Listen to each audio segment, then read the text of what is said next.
crunchy. I have a very delicious broccoli with shrimp for you today. Diba? Iba talaga ang gandang makulay dahil talagang kumukulay pati ang gulay. Oh, ano, laban? Laban ka? Sinong maganda ang life karon? Diba? Ha? Ang tunay na masaya ang buhay ay tahimik lang, pero umaariba ng bongga ang buhay. Diba?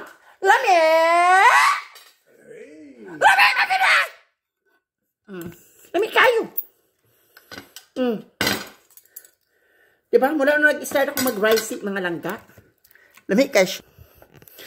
How does it pronounce? Ricey or rice? Well, you said ricey. Yeah. Ricey. Okay.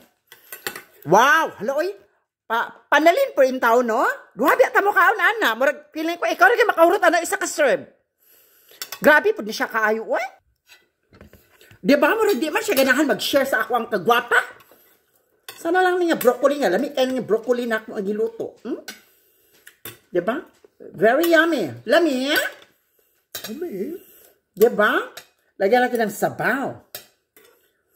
I use this kind of tomato, the cherry tomato, kasi masarap siyang kainin, no?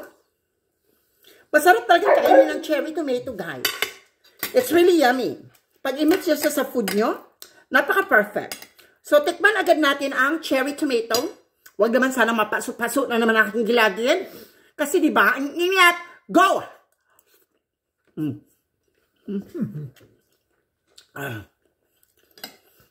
Tamis. No? Let's try the broccoli.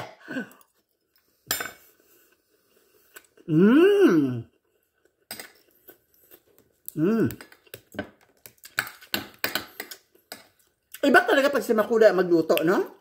Kasi ang inyong buhay ay tiyak to kukulay. Diba? Sarap. Super yum. Ang tayo kung bana. Diba? Lami!